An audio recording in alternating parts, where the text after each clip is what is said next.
Hello students, in the previous lecture we were talking about biotechnology principles and processes. In this lecture we are going to talk about biotechnology and its applications. So it is a new chapter we are going to talk about.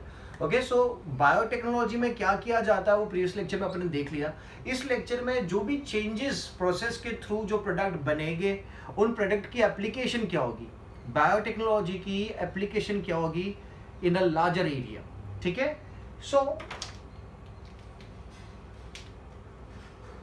So it's a new chapter. Biotechnology and its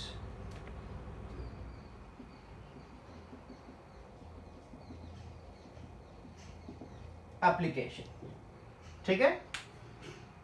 So initially जब बात करते हैं जो सबसे बड़ा change आया था in the field of agriculture,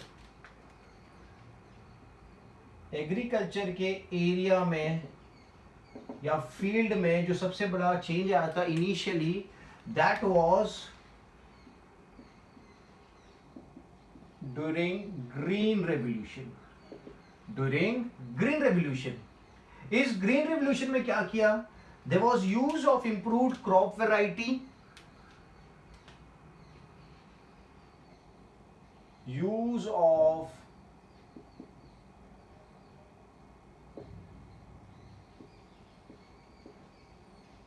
improved crop variety. काफी सारी वैरायटीज अपन ने इंपोर्ट कराई थी बाहर से और उनको यूज किया. ठीक है. Then use of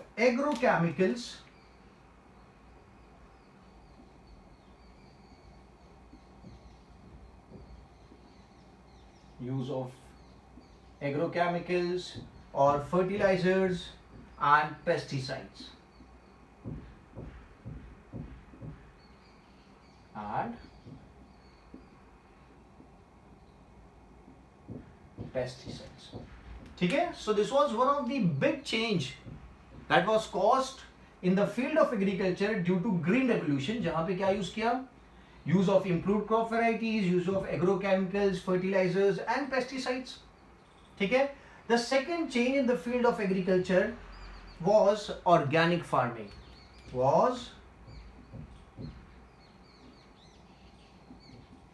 Organic farming. ठीक है. The second biggest change was organic farming. और organic farming में क्या किया, there was use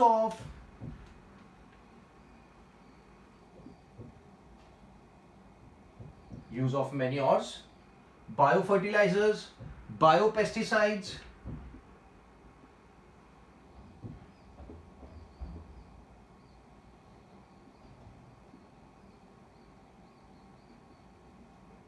and biopesticides. ठीक है.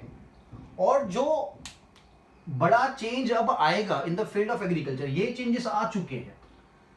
This changes have been done in the field of agriculture, but अब जो नया चेंज आएगा, बड़ा सबसे बड़ा जो चेंज आएगा in the field of agriculture, that is going to be use of genetically engineered plants. It's going to be the use of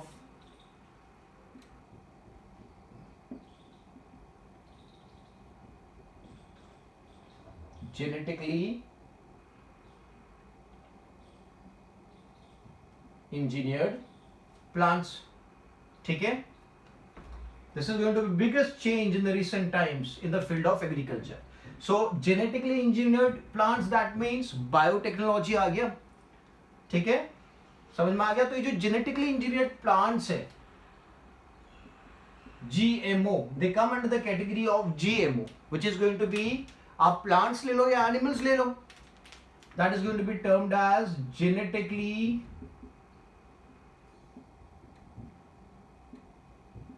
modified organism.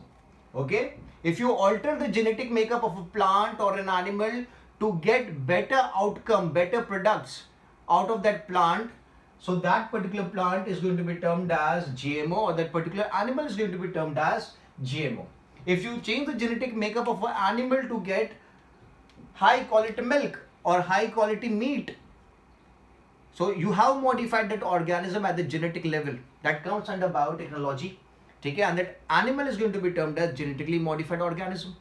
If you modify a plant to get better yield, to make it resistant to pest, so that particular plant is known as GMO, that is genetically modified organism. ठीक है? So ये जो genetically modified organisms होते हैं उनके अंदर आप gene को इंड्यूस करते हो, और कौन सा जीन इंड्यूस करते हो? तो आपको पता है ट्रांसजीन, ट्रांसजीन, ठीक है? ट्रांसजीन आप प्रीवियस लेक्चर में देख चुके हो. आपका डिजायर्ड जीन आप वेक्टर की मदद से इस प्लांट में डाल दोगे या उस एनिमल में डाल दोगे, ठीक है? तो जब आपका डिजायर्ड जीन वेक्टर के डीएनए के साथ फ्यूज हो जाता है तो दैट इज अ ट्रांसजीन. सो जब ट्रांसजीन को आप होस्ट के अंदर डालोगे तो आपको क्या मिलेगा? आपको मिलेगा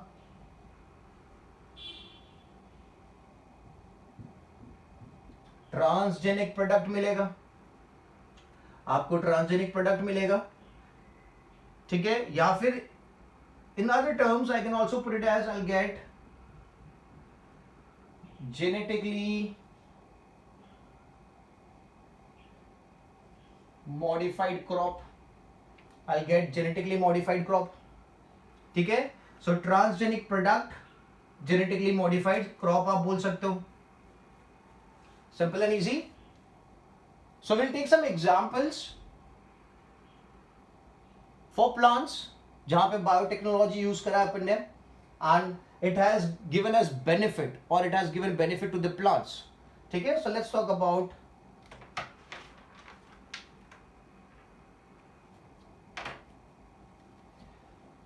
okay, so one of the vector which is used in the plants, the vector is a bacteria known as Agrobacterium tumeficans या फिर tumeficans. So I'll put it as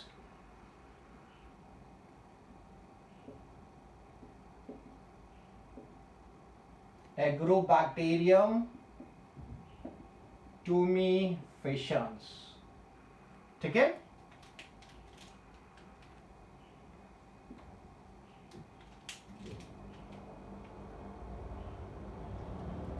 Now यहां पे क्या है? This bacteria has a gene which causes tumors in the plant. This particular bacterium consists of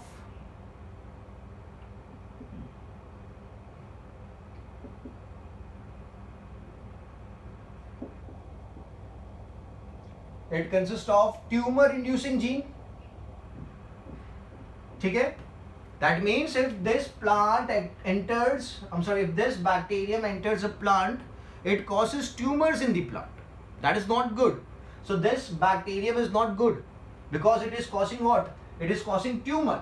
So if this bacterium enters a plant,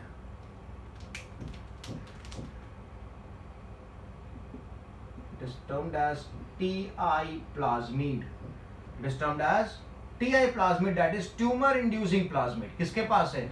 With the tumor inducing gene जो है, ठीक है? tumor inducing plasmid जिसके पास क्या है? tumor inducing gene है. So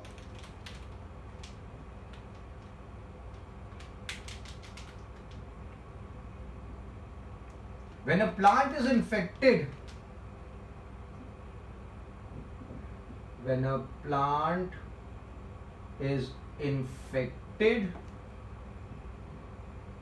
with Agrobacterium tumeficans or the TI plasmid लिखता हूं मैं. When the plant is infected with TI plasmid, a disease known as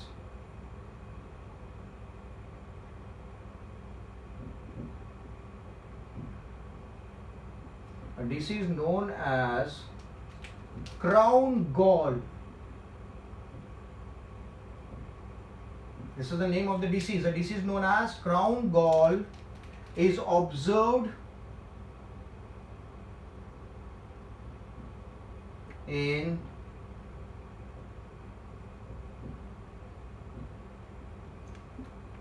ठीक है, when a plant is infected with TI plasmid, a disease known as crown gall is observed in dicot plants.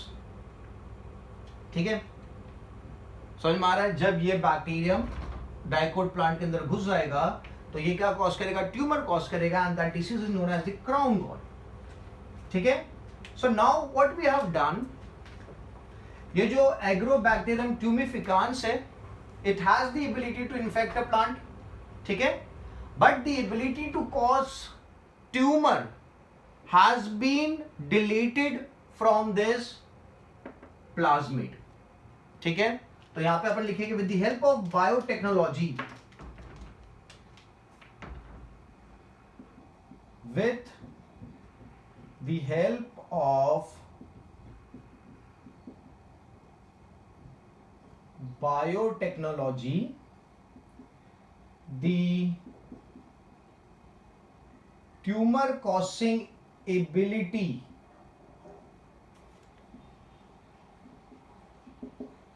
of TI plasmid is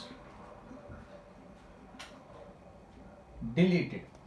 ठीक है, मतलब अब क्या हो गया कि ये जो एग्रोबैक्टीरियम ट्यूमिफिकांस है, ये प्लांट को इन्फेक्ट तो करेगा, प्लांट के अंदर एंटर तो हो जाएगा, but it is not going to cause tumor because the tumor causing ability of TI plasmid is deleted. ठीक है, with the help of biotechnology.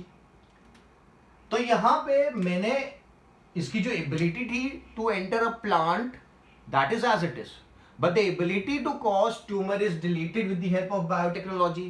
So now Agrobacterium tumeficans is used as what? It is used as a vector. इसको as a vector use किया जाता है. ठीक है, और जैसे कि ये जो यहां पे क्या कर रहा था, कौन से प्लांट को इन्फेक्ट कर रहा था? डाइकोट प्लांट्स को इन्फेक्ट कर रहा था. तो when you use it as a vector, in that case also it can enter the dicot plants only. It can enter the dicot plants only. ठीक है, समझ में आ रहा है?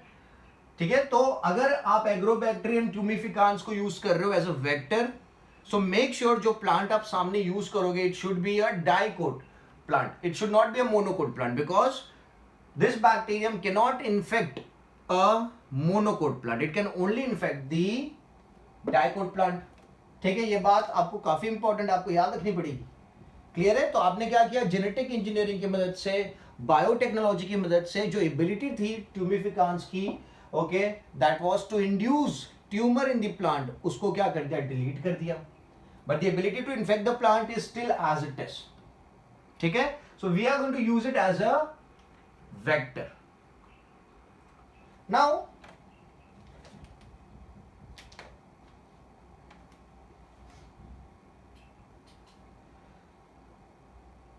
एग्रोबैक्टीरियम ट्यूमिफिकांस को एज अ वेक्टर यूज करके we have made nematode resistant plants.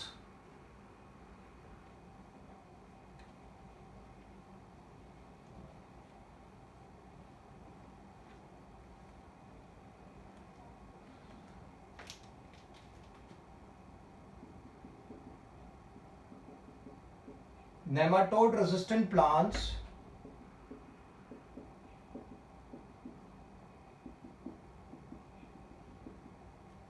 have been developed by using Agrobacterium tumeficans as a vector. ठीक है, so there is a nematode known as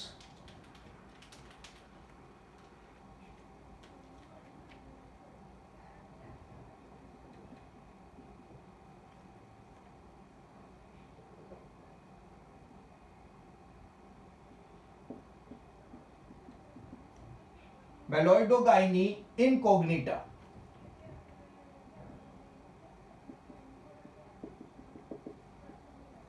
Incognita. This is the name of the nematode. ठीक है, It is a parasite which resides in the root of the plant.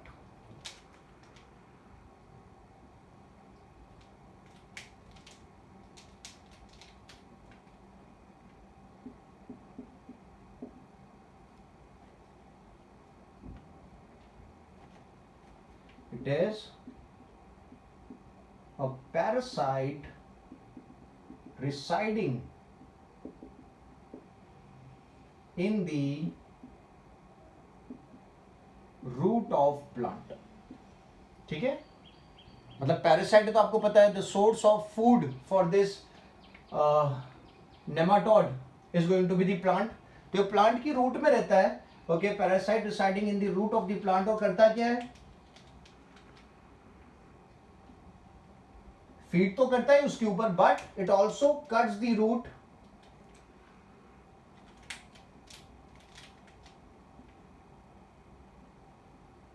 cuts the root of the plant. It cuts the root of the plant, and that infected region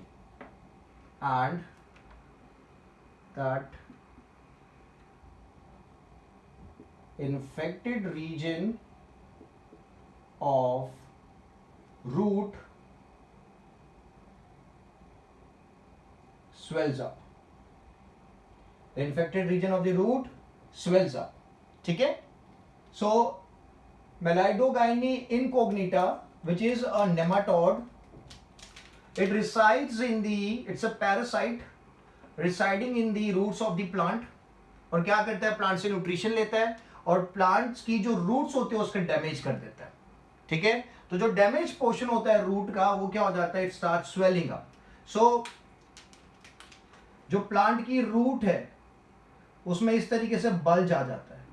the root of the plant shows bulging like this. जहां जहां पे cut लगा है, जहां जहां पे infection हुआ है. And this disease is known as the root knot disease. Disease का नाम क्या है, it is the root knot disease. ठीक है, तो आपको ये भी याद रख सकते हो कि यार रूट नॉट डिसीज किसने कॉज किया है, तो नेमाटोड. कौन सा नेमाटोड है, तो मेलाइडोगाइनी इनकोग्निटा नाम का नेमाटोड है जो रूट में रहता है और पैरासिटिक है. ठीक है, so this is the harm it is causing. Now what we have done is we have made nematode resistant plant, मतलब इससे रेजिस्टेंट प्लांट डेवलप किया. ठीक है, और वहां पे जो टेक्निक अपन ने यूज करी है to make a nematode resistant plant, the technique which is used is known as RNA interference technique.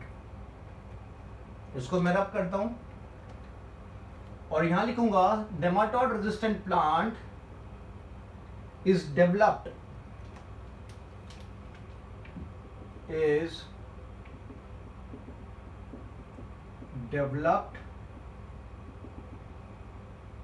using RNA interference technique. RNAi लिखा जाता है.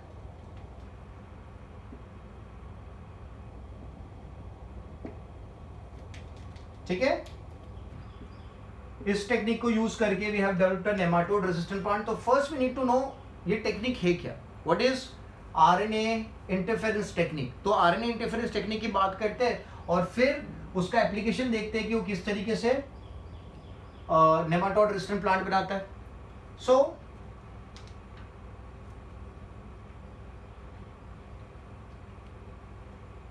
नाउ अब ध्यान से सुनना. When dsRNA enters the cell, अगर आप कोई DS डबल स्टैंडर्ड RNA को सेल के अंदर डालते हो तो सेल क्या करता है, सेल के अंदर जो डाइसर प्रोटीन्स होते हैं they bind with the double stranded RNA. The dicer proteins bind with double stranded RNA and cut it into small fragments of double stranded RNA.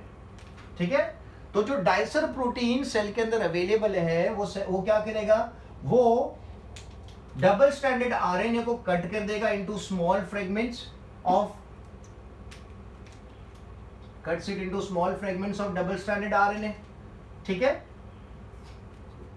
Getting the whole idea. तो ये जो small segments बने of double-stranded RNA, they are termed as small interference RNA. ठीक है, they are termed as small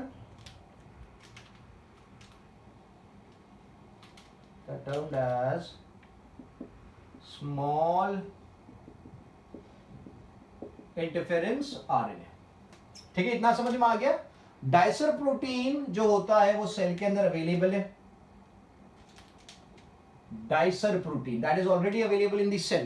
So whenever we induce or when we put a double-stranded RNA in the cell, there is the dicer protein that binds with the double-stranded RNA and cleaves it or cuts it into small fragments.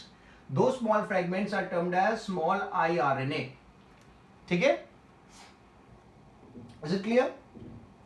Now this small iRNA fragments जो होते हैं, they bind with a protein complex. They bind with a protein complex and they form RISC. यहां लिखूंगा मैं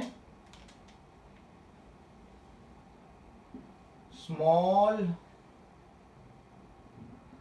iRNA जो double stranded ही है, binds with specific protein complex, multi-protein complex. It's a multi-protein complex. काफी सारे प्रोटीन्स होते हैं. Small iRNA binds with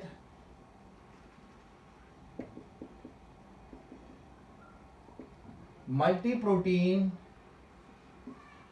complex.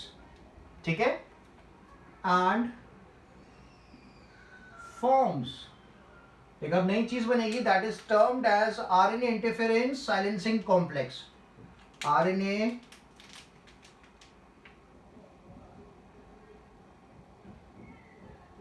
Interference silencing complex. RNA interference silencing complex, which is termed as RISC. It is termed as RISC.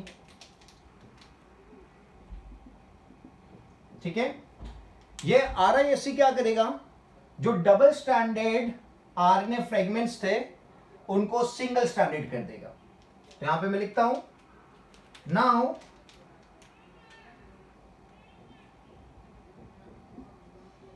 now unwinding of double stranded RNA takes place. ठीक है, सो अब क्या available है, double standard से क्या बचा, now single stranded RNA fragments. Single stranded RNA fragments are available in cytoplasm. ठीक है, now single stranded RNA fragments are available in the cytoplasm. क्योंकि क्या हो चुका है, जो डबल स्ट्रैंडेड आरएनए था उसका अनवाइंडिंग हो गया. ठीक है, अभी now single stranded RNA fragments are available in the cytoplasm. ठीक है, तो काफी सारे जो डबल स्ट्रैंडेड आरएनए था अब वो क्या बन गया, सिंगल स्ट्रैंडेड आरएनए बन चुका है. काफी सारे सिंगल स्ट्रैंडेड आरएनए के फ्रेगमेंट्स आपको देखने को मिलेंगे साइटोप्लाज्म में. ठीक है, now if the messenger RNA is released from the nucleus, अगर प्रोटीन सिंथेसिस का प्रोसेस चल रहा है, तो अगर ट्रांसक्रिप्शन हुआ है, मैसेंजर आरएनए का फॉर्मेशन हुआ है, और वो मैसेंजर आरएनए जब न्यूक्लियस से साइटोप्लाज्म में आता है, ठीक है, जब वो न्यूक्लियस से साइटोप्लाज्म में आता है, let's say this is a messenger RNA. जो अभी फ्रेशली बन के कहां से आया, न्यूक्लियस से साइटोप्लाज्म में आया है। तो ये जो छोटे छोटे फ्रेगमेंट्स बने थे, ये प्रोसेस के थ्रू जो छोटे छोटे आरएनए के फ्रेगमेंट्स बने थे, वो क्या करेंगे, वो कॉम्प्लीमेंट्री पेयरिंग दिखाएंगे, क्योंकि आरएनए के पास काफी सारे सीक्वेंस पे, लेट्स से अगर मैं बोलता हूं ये जो आरएनए का सीक्वेंस है,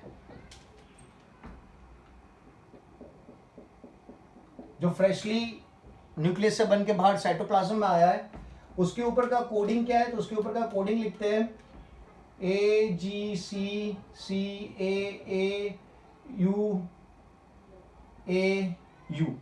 ठीक है। तो लेट्स से यहां पे किसी के पास अगर कॉम्प्लीमेंट्री कोड हुआ तो वो क्या करेगा, इसके साथ जाके बाइंड हो जाएगा। तो ठीक है, ये आके यहां पे बाइंड हो गया, तो इसका कॉम्प्लीमेंट्री कोड क्या होगा, this is UCG, this is going to be UUAU, ठीक है। सो जो फ्रेगमेंट्स आपने बनाए थे आरएनए के, if that fragment contains the complementary code, it is going to bind with the messenger RNA. Messenger RNA कहां जा रहा था, प्रोटीन सिंथेसिस के लिए जा रहा था, राइबोसोम के पास जा रहा था ट्रांसलेशन के लिए। अब ये आगे इससे बाइंड हो गए। तो मैसेंजर आरएनए जो सिंगल स्ट्रैंडेड था, because of the binding of this single stranded RNA, now it has become what, double stranded बन चुका है। अब इसका प्रोटीन सिंथेसिस नहीं हो पाएगा, आपका मैसेंजर आरएनए इनएक्टिव हो गया। तो जो भी प्रोटीन बनने वाला था, है ना, जो भी इंफॉर्मेशन वो मैसेंजर आरएनए अपने साथ लेके आया था, राइबोसोम के पास जा रहा था, उसको आपने क्या कर दिया, मैसेंजर आरएनए को, आपने इस पर्टिकुलर मैसेंजर आरएनए को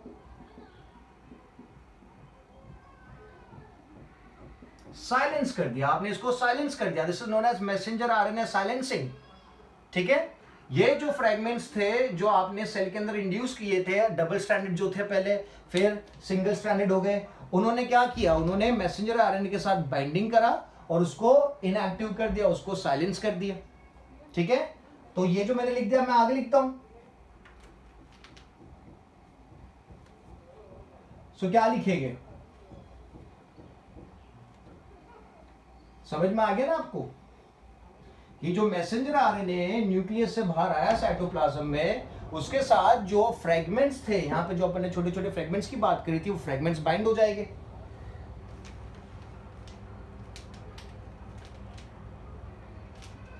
क्या लिखते हैं, when messenger RNA is released from nucleus and reaches cytoplasm and reaches the cytoplasm from nucleus and reaches the cytoplasm, the single stranded RNA segments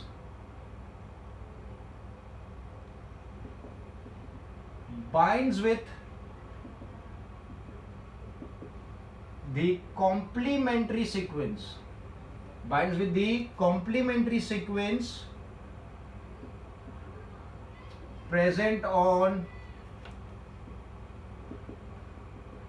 messenger RNA के ऊपर जो भी सीक्वेंस होगा उसके साथ अगर ये कॉम्प्लीमेंट्री हो गए तो ये जाके बाइंड हो जाएंगे, ठीक है। segments bind with the complementary sequence present on the messenger RNA, ठीक है। and at the places of binding, at the places of binding, with the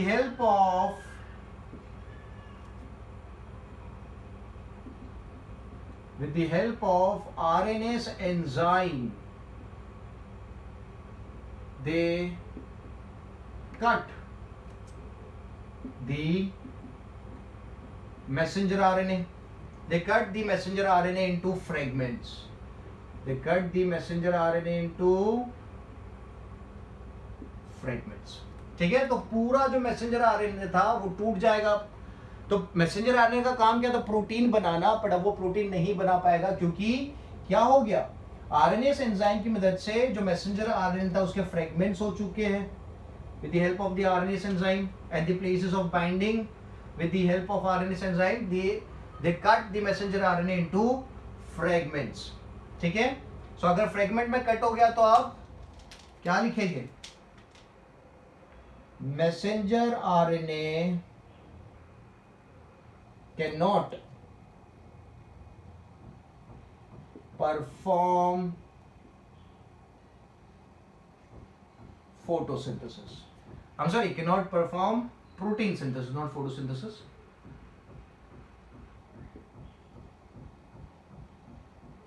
It cannot perform protein synthesis. ठीक है, so this is known as what? This is known as silencing of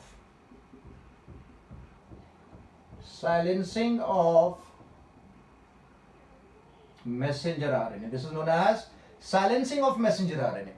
तो अगर आप सोचो, अगर ये मैसेंजर आरएनए कोई toxic protein बनाता, ठीक है, तो इस टेक्निक के थ्रू आप इस उस मैसेंजर आरएनए को भी क्या कर सकते थे, आप साइलेंस कर सकते थे। अगर वो मैसेंजर आरएनए के पास टॉक्सिक प्रोटीन्स बनाने की इंफॉर्मेशन होती तो आप ये टेक्निक के थ्रू उस मैसेंजर आरएनए को साइलेंस कर सकते थे। ठीक है, बात समझ में आ रही है? अगर this is just an example, if RNA messenger RNA was going to make toxic proteins, है ना, तो याली टेक्निक के थ्रू आप उसको साइलेंट कर देते और वो एक्सप्रेस नहीं हो पाता और प्रोटीन का फॉर्मेशन नहीं हो पाता। ठीक है, so this is RNA interference. यहां पे आरएनए की जो फ्रेगमेंट्स थे उनने इंटरफेयर किया कौन से प्रोसेस के साथ, प्रोटीन सिंथेसिस के साथ, मैसेंजर आरएनए के ऊपर बाइंड हो गए और प्रोटीन सिंथेसिस को रोक दिया।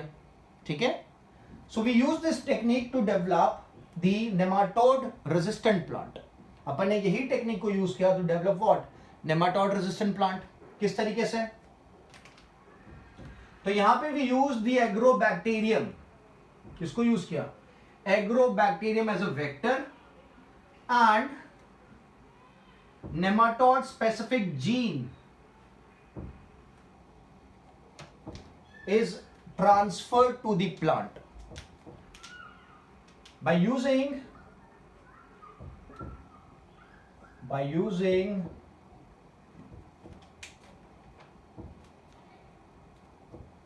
agrobacterium as a vector, because it has the ability to infect the plant, but ये ट्यूमर कॉज नहीं करेगा। ये क्या कर रहा है, अपना डिजायर्ड जीन कैरी कर रहा है।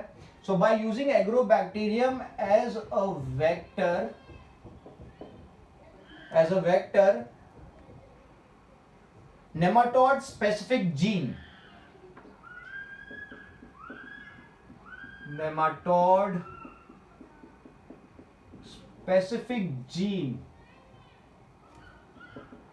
is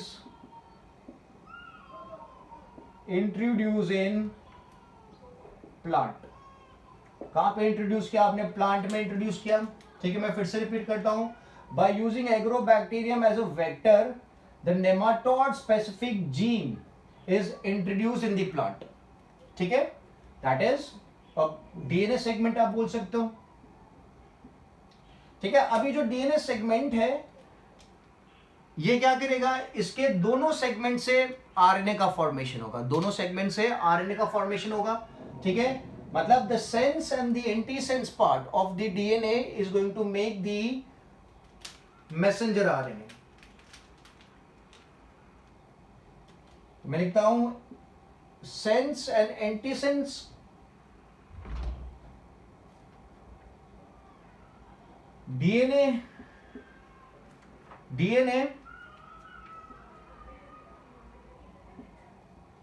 introduced in plant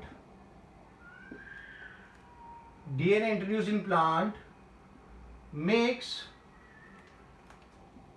2 copies of RNA। ठीक है,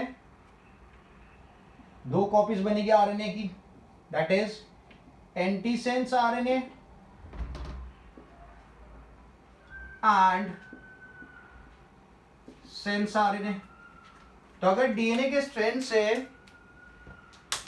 अगर डीएनए की स्ट्रैंड से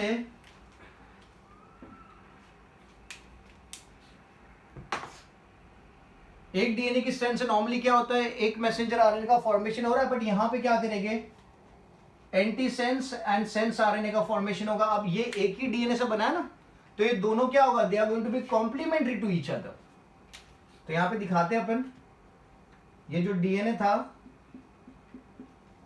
इससे क्या बनाया अपन ने, दो मैसेंजर आरएनए बनाए या दो आरएनए बनाए। ये दोनों आरएनए क्या है, कॉम्प्लीमेंट्री है टू ईच अदर। तो क्या हो जाएगा, ये दोनों आरएनए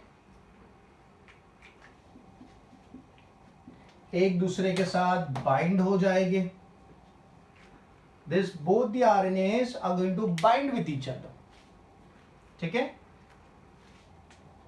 सो दोनों एक दूसरे के साथ बाइंड हो जाएंगे, ये आरएनए और ये आरएनए। जब दोनों एक दूसरे के साथ बाइंड हो जाएंगे तो क्या होगा,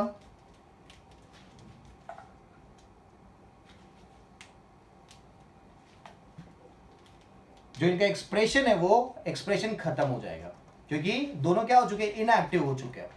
दोनों क्या हो चुके हैं, इनएक्टिव हो चुके हैं। So the two messenger RNA are formed which later on bind to each other and form a double stranded RNA. ठीक है, बन गया डबल स्ट्रैंडेड आरएनए। तो मैं लिख देता हूं, two messenger RNA bind and form a double stranded RNA। या क्या करेगा, डबल स्ट्रैंडेड आरएनए में कन्वर्ट हो जाएगा। ठीक है, तो आपने क्या कर दिया, जो आरएनए था, this RNA has been silenced. RNA, messenger RNAs, ठीक है, बिकॉज आपने इसको क्या कर दिया, डबल स्ट्रैंडेड बना दिया। समझ में आ गया। सो ये दोनों जो स्ट्रैंड्स रिलीज हुई थी, ये दोनों स्ट्रैंड्स बाइंड करेगी मैसेंजर आरएनए की। ठीक है, और बाइंड करने के बाद क्या बना देगी, डबल स्ट्रैंडेड आरएनए बना देगी, जो कुछ काम का नहीं रहेगा। ठीक है, और जो प्रोटीन बनने वाला था वो प्रोटीन का फॉर्मेशन नहीं होगा, और वो प्रोटीन जो प्लांट की रूट में स्वेलिंग कॉज करता था, प्लांट की रूट को डैमेज करता था, वो प्रोटीन का फॉर्मेशन नहीं होगा। समझ में आया। So this is the way there is silencing of the messenger RNA taking place in the plant, nematode resistant plant. ठीक है, समझ में आ गया, सिंपल एंड इजी।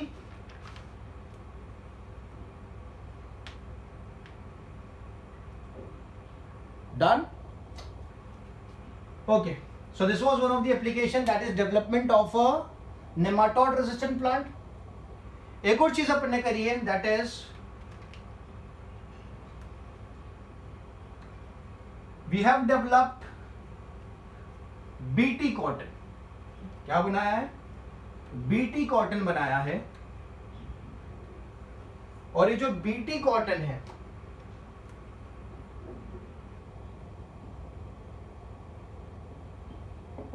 ये जो बीटी कॉटन है, इसमें बीटी रिप्रेजेंट किसको करता है, it represents bacillus thuringiensis।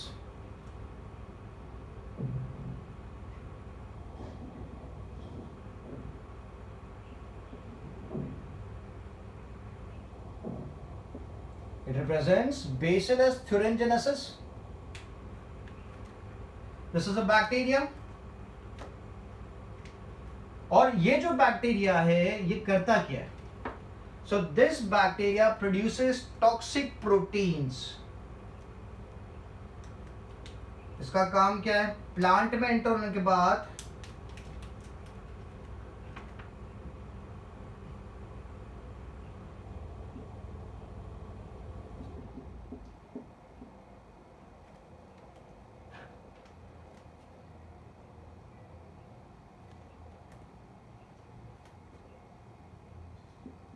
produces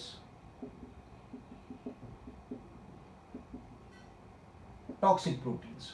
और ये जो toxic proteins होते हैं, these toxic proteins have the ability to kill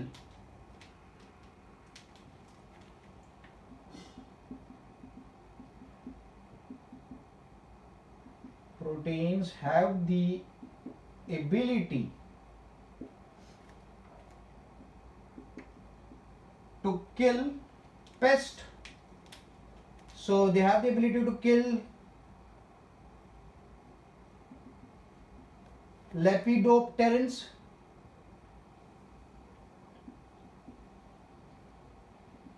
they have the ability to kill lepidopterans.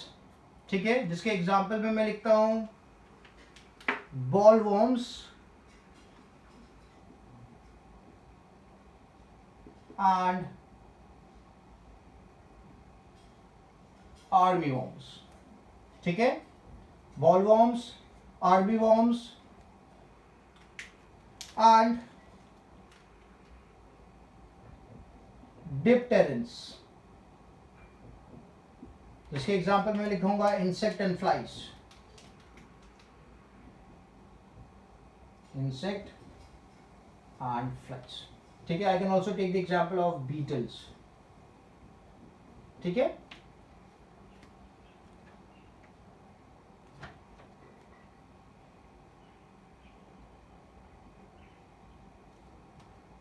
तो ये जो बेसिलस थुरिनजेनेसिस नाम का बैक्टीरिया है, it has the ability to produce a toxic protein.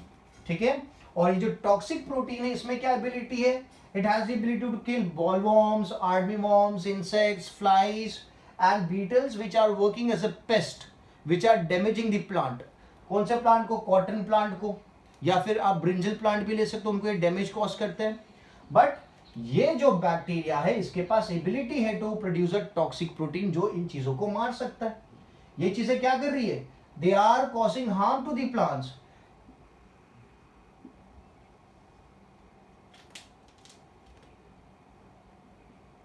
क्या लिखेंगे? Cause harm to plants. ठीक है, दे आर पेस्ट. तो साइंटिस्ट लोगों ने क्या किया? साइंटिस्ट लोगों ने जो बेसिलस थुरिनजेनेसिस नाम का बैक्टीरिया था उसके अंदर से जीन निकाला, क्योंकि प्रोटीन बन रहा है. तो प्रोटीन बनाने के पीछे कौन सी चीज रिस्पॉन्सिबल है? डीएनए रिस्पॉन्सिबल है, जीन रिस्पॉन्सिबल है. तो जो जीन या प्रोटीन को बना रहा था उस जीन को निकाल लिया, और उस जीन को निकाल के कहां पे डाल दिया? उसको प्लांट में डाल दिया.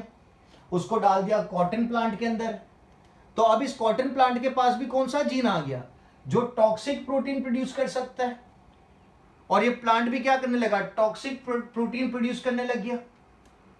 तो अगर ये इंसेक्ट्स, पेस्ट आके कॉटन को खाते, कॉटन की स्टेम को कंज्यूम करेंगे, तो क्या होगा? जो टॉक्सिक प्रोटीन था उनकी बॉडी में चला जाएगा और उनके इंटेस्टाइन में जाने के बाद एक्टिवेट हो जाएगा, और ये जो पेस्ट है उनकी डेथ हो जाएगी, तो प्लांट बच जाएगा. आ रही बात समझ में? तो ये जो टॉक्सिक प्रोटीन है इसके पीछे जो जीन रिस्पॉन्सिबल है, the gene which is responsible is cry gene. कौन सा जीन रिस्पॉन्सिबल है इसके पीछे? स्मॉल लेटर्स में आप लिखोगे क्राई जीन. ठीक है, CRY is going to be in small letters. और ये जो प्रोटीन प्रोड्यूस हुआ है that is known as cry protein. The protein is known as cry protein. Cry protein का C आपको कैपिटल में लिखना है, और क्राई जीन का C आपको स्मॉल लेटर्स में, ये पूरा स्मॉल लेटर्स में रहेगा, और ये फर्स्ट अल्फाबेट इसका कैपिटल्स में रहेगा. ठीक है, तो ये जो टॉक्सिक प्रोटीन की मैं बात कर रहा हूं वो टॉक्सिक प्रोटीन कौन सा है? That is the cry protein, and it is made or it is coded by the gene that is cry gene, and this cry gene is present with the DNA of Bacillus thuringiensis. तो scientist लोग ने क्या किया? Biotechnology की मदद से इस cry gene को निकाल के कहां इंसर्ट कर दिया? इसको इंसर्ट कर दिया प्लांट के अंदर, यानी एग्जांपल में कॉटन प्लांट के अंदर इंसर्ट कर दिया. अब कॉटन प्लांट के पास एबिलिटी आ गई टू प्रोड्यूस टॉक्सिक प्रोटीन, और ये टॉक्सिक प्रोटीन अब क्या करेगा, इन चीजों को मार देगा। ठीक है, so now the question arises कि अगर ये प्रोटीन टॉक्सिक है तो ये खुद क्यों नहीं मर जाता है ना। मैंने बोला कि यार ये टॉक्सिक प्रोटीन से ये इन चीजों की डेथ हो जाएगी जब ये इसे कंज्यूम करेंगे। तो यार बेसिलस थुरिनजेनेसिस भी तो एक लिविंग ऑर्गेनिज्म, एक बैक्टीरिया, तो उसकी भी डेथ हो जानी चाहिए, उसकी डेथ क्यों नहीं होती। So the answer to this is Bacillus thuringiensis produces toxic protein in inactive form, that is inactive proteins को क्या कहा जाएगा, प्रोटोटॉक्सिन्स। ठीक है, तो मैं यहां पे लिखूंगा, चलो इतना मैं अब रब कर देता हूं।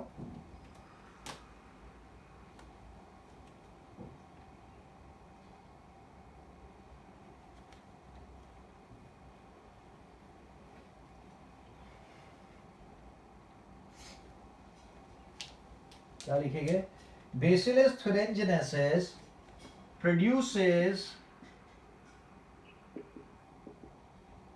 toxins in inactive form. Okay, so inactive toxins को क्या कहा जाता है, they are termed as prototoxins, they are termed as prototoxins। मतलब बेसिलस थुरिनजेनेसिस जो टॉक्सिन बनाएगा कौन से फॉर्म में बनाता है, वो बनाता है उसे इनएक्टिव फॉर्म में। ठीक है, that is determined as prototoxin. Now this प्रोटोटॉक्सिन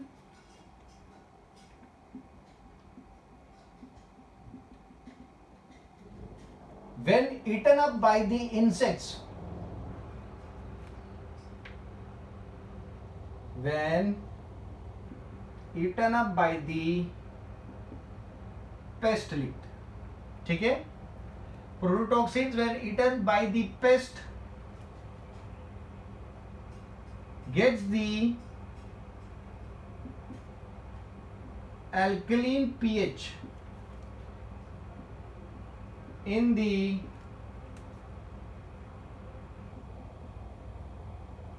intestine of pest।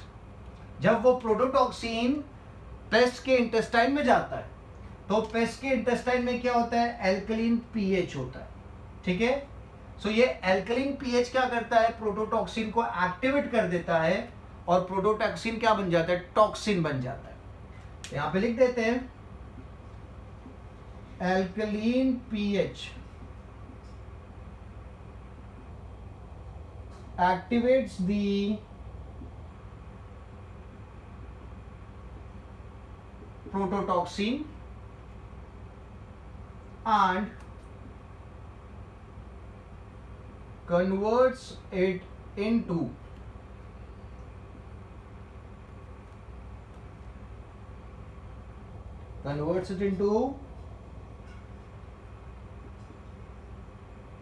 Active toxin. उसको इनएक्टिव से किस में कन्वर्ट कर दिया, एक्टिव टॉक्सिन में कन्वर्ट कर दिया किसने, एल्कलीन पीएच ने। ठीक है, अब ये टॉक्सिन क्या करता है, okay, it causes swelling up and lysis of the cell, it causes toxin causes swelling of cell which later on leads to lysis of cell। ठीक है, क्या हो जाएंगे, लाइसिस हो जाएगी सेल के अंदर। कौन से सेल है, इंटेस्टाइन के सेल है। सो द टॉक्सिन जो पहले इनएक्टिव फॉर्म में था, कौन से फॉर्म में था, इनएक्टिव फॉर्म में प्रोटोटॉक्सिन था। जब उसको एल्कलीन पीएच मिला तो वो क्या हो गया, एक्टिव फॉर्म में आ गया, इट्स एक्टिव टॉक्सिन नाउ। ये सब कहां पे हुआ, इन the intestine of the paste, in the intestine of the paste. ठीक है, तो जब वो एक्टिवेट हो जाएगा तो क्या करेगा, the toxin causes swelling of cell which later on leads to lysis of the cell, जिससे क्या हो जाएगा, सेल का लाइसिस हो जाएगा। और सेल का लाइसिस होने की वजह से क्या होगा, there is pore formation in the intestine.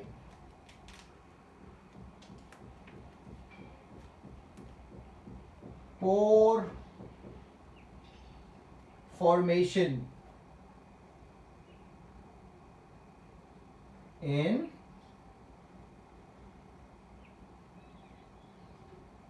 Intestine. Intestine में क्या हो जाएगा? पोर फॉर्मेशन हो जाएगा, मतलब इंटेस्टाइन रप्चर हो जाएगा। अगर इंटेस्टाइन में काफी सारे पोर्स हो जाएंगे तो इंटेस्टाइन बेकार हो जाएगा, इंटेस्टाइन रप्चर हो जाएगा, इंटेस्टाइन कुछ काम का नहीं रहेगा, और जो पेस्ट है उसकी क्या हो जाएगी? डेथ हो जाएगी। समझ में आ गया? ठीक है। तो बैक्टीरिया को क्यों हार्म नहीं कर रहा है? क्योंकि बैक्टीरिया उसे इनएक्टिव फॉर्म में बना रहा है, बट जैसे ही उसे इंटेस्टाइन में, पेस्ट के इंटेस्टाइन में अल्कलीन पीएच मिलेगा तो वो प्रोटोटॉक्सिन से कन्वर्ट हो जाएगा टॉक्सिन में, और टॉक्सिन्स क्या करेंगे? Swelling of the cell of the intestine, cell swell होने लगेगी इंटेस्टाइन को, फिर क्या हो जाएगी? रप्चर हो जाएगी, लाइसिस हो जाएगी, जिसकी वजह से क्या होगा? Pore formation in the intestine of the pest, intestine of pest. This would lead to the death of the pest. Pest की क्या हो जाएगी? Death of pest. समझ में आ गया? तो यानी जीन को साइंटिस्ट लोग ने, कौन सा जीन था? क्राई जीन था, इसको उठा के कहां डाल दिया है? कॉटन में डाल दिया है, ब्रिंजल में डाल दिया है। अब कॉटन और ब्रिंजल के पास एबिलिटी है वो टॉक्सिन प्रोड्यूस करने की। कौन से फॉर्म में? इनएक्टिव फॉर्म में। और जैसे ही जाएगा पेस्ट के अंदर वो एक्टिवेट हो जाएगा। ठीक है। सो जैसे मैंने बताया, क्राई जीन क्या बनाएगा? क्राई प्रोटीन बनाएगा। We have varieties of gene available. Cry gene is going to make what? It is going to make cry protein. ठीक है, cry proteins. तो यहां पे we have specific genes available. जैसे if I talk about cry gene,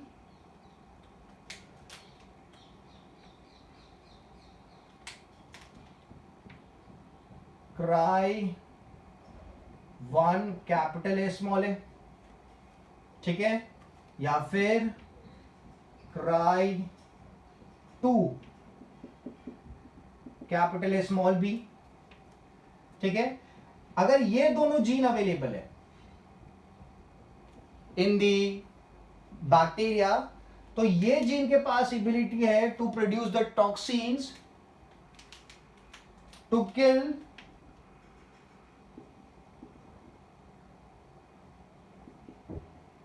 cotton bollworm. ठीक है, this is very specific. मैं लिख रहा हूं कि अगर ये वाले जीन प्रेजेंट है तो जो प्रोटीन बनेगा, जो टॉक्सिन बनेगा, वो किसको किल करेगा? It kills cotton bollworms. और अगर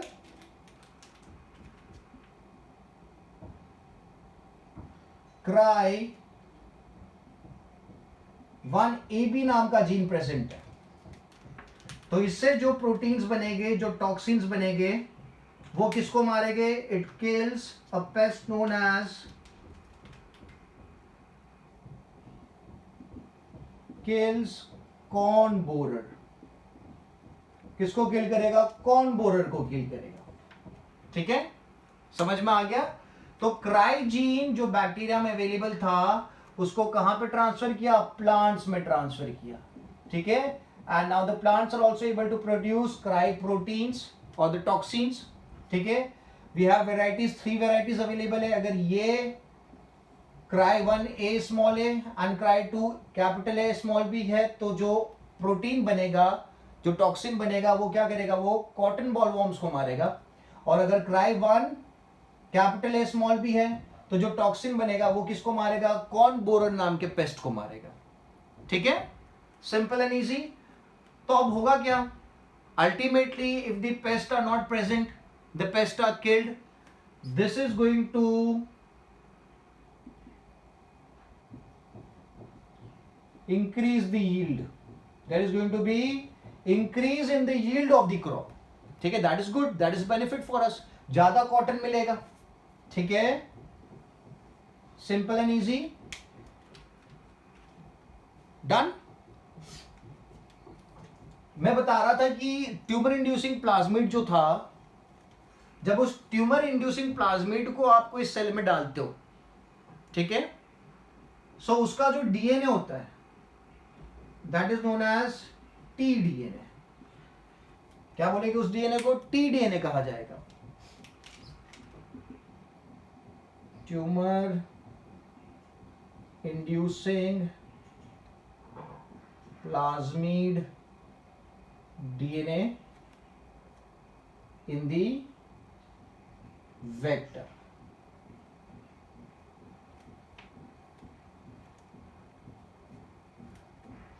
ठीक है, आई एम सॉरी, ठीक है, विल कीप दिस, इसको अपन बाद में देख लेंगे, विल कीप दिस मच। ठीक है, क्लियर है, समझ में आ गया? सो आज के लेक्चर में we have talked about the formation of the nematode resistant plant RNA interference technique को यूज करके, और दूसरा we have talked about the formation of BT cotton, that is BT stands for Bacillus thuringiensis, that is the name of the bacteria. Clear है? So this were the two important techniques and the two important crops that have been formed with the help of genetic engineering. ठीक है, सो I hope आपको lecture अच्छे से समझ में आया है। ठीक है, अच्छे से नोट्स बनाना, और नोट्स बनाने के बाद मुझे व्हाट्सएप कर देना। ठीक है, so in the next lecture will move ahead and talk about the new topics. So आज के लिए I will keep this much. Okay, thank you, bye bye.